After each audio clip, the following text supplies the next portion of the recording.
41 विधायकों के समर्थन का दावा कर रही है, क्योंकि सीधे सीधे 41 तो बीजेपी में ही है, साथ में 6 निर्दलीय विधायक भी हैं जो कि बीजेपी के साथ आ गए हैं। और अमित, जो सिचुएशन अब बन रही है, अब तो और आसान हो गया है बीजेपी के लिए फ्लोर टेस्ट पास करना।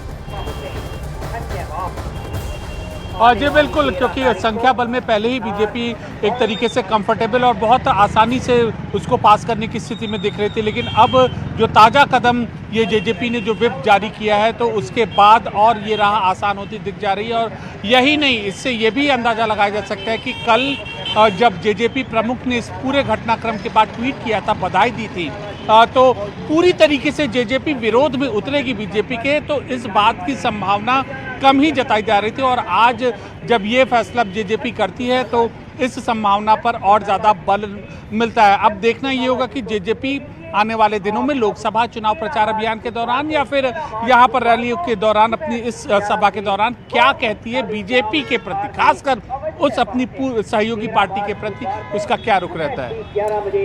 हमारे साथ हमारे पॉलिटिकल एडिटर यतेंद्र शर्मा भी जुड़े हुए हैं। यतेंद्र, आपसे भी वही सवाल, ये तो राह आसान कर दी जेजेपी ने बीजेपी के लिए।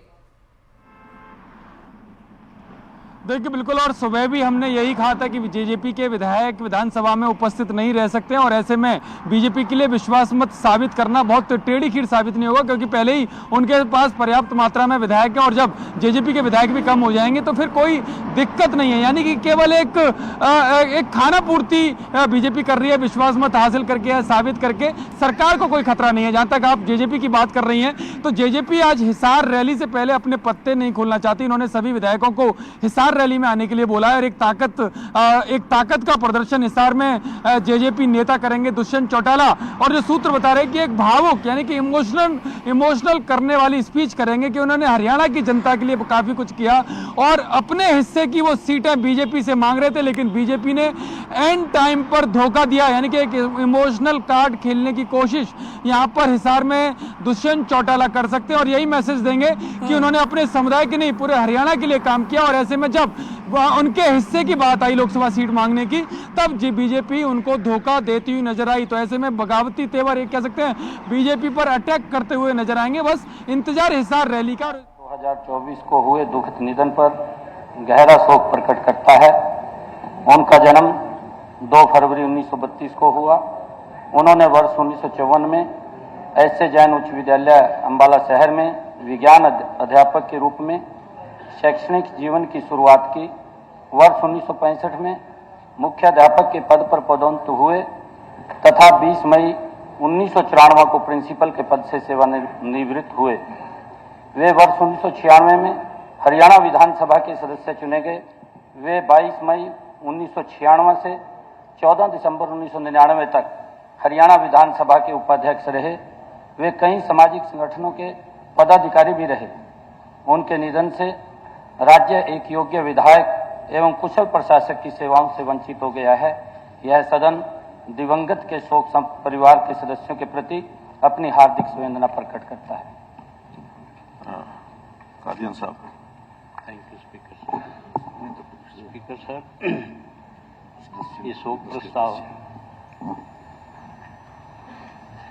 आया है, ये पिछले सेशन और इस सेशन के बीच में काफ़ी बदलाव हुए, और उस बदलाव में एक हमारे साथी जो है वो भी हमारे बीच से चले गए।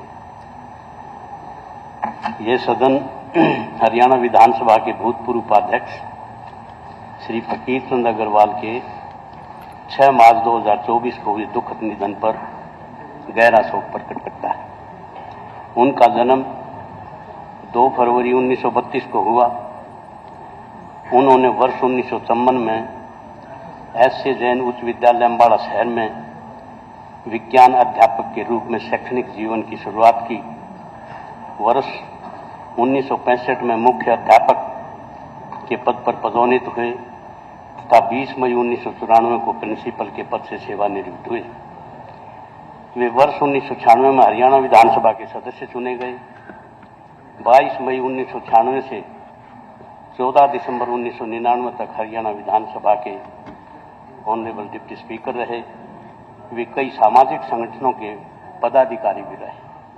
उनके निधन से राज्य एक योग्य विधायक एवं कुशल प्रशासक की सेवाओं से वंचित हो गया है। यह सदन दिवंगत के शोक संतप्त परिवार के सदस्यों के प्रति अपनी हार्दिक संवेदना प्रकट करता है।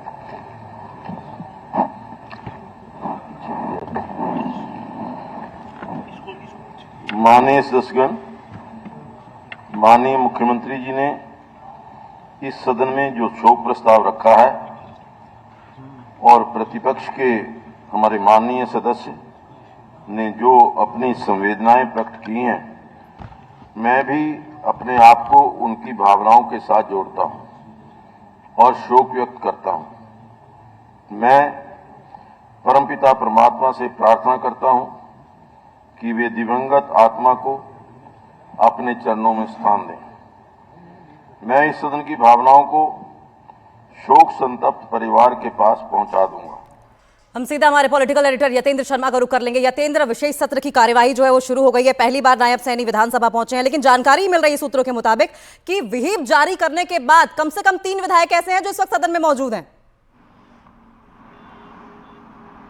देखिए, बिल्कुल नायब सैनी विधानसभा में अपना वक्तव्य दे रहे हैं और विधानसभा में आज विश्वास मत वो हासिल भी कर लेंगे, क्योंकि जो पर्याप्त संख्या है उनके पास पहले से ही मौजूद है। और जो आप जेजेपी के विधायकों की बात कर रही हैं, तो वो जेजेपी से बगावती रुख पहले ही अपना चुके हैं। कल भी वो शपथ ग्रहण समारोह में पहुंचे थे, जबकि खबरें आ गई थी कि अब बीजेपी और जेजेपी का गठबंधन टूटेगा, तो ऐसे में 4 से 5 विधायक जेजेपी से पाला बदलकर बीजेपी में आ सकते हैं। लेकिन टेक्निकली 2/3 बहुमत पूरी पार्टी को तोड़ने के लिए होना चाहिए, तो 2/3 पूरा ना होने की वजह से इनकी ज्वाइनिंग रोक दी गई है। इनका समर्थन बीजेपी समर्थन का दिखावा नहीं कर रही है, क्योंकि उसके पास ऑलरेडी 41 विधायक बीजेपी के, 6 निर्दलीय और 1 गोपाल कांडा, यानी कि टोटल मिलाकर 48 विधायक होते हैं, जो सरकार बचाने के लिए, सरकार बनाने के लिए काफी है। तो ऐसे में इन लोगों की जरूरत नहीं है। लेकिन इसके साथ ही इन्होंने जो अब व्हिप जारी किया है जेजेपी ने, उसका उल्लंघन करके साफ जता दिया है कि वो जेजेपी से पाला बदल चुके हैं। उनकी जो विचारधारा या उनकी जो राय है वो जेजेपी से अलग हो चुकी है।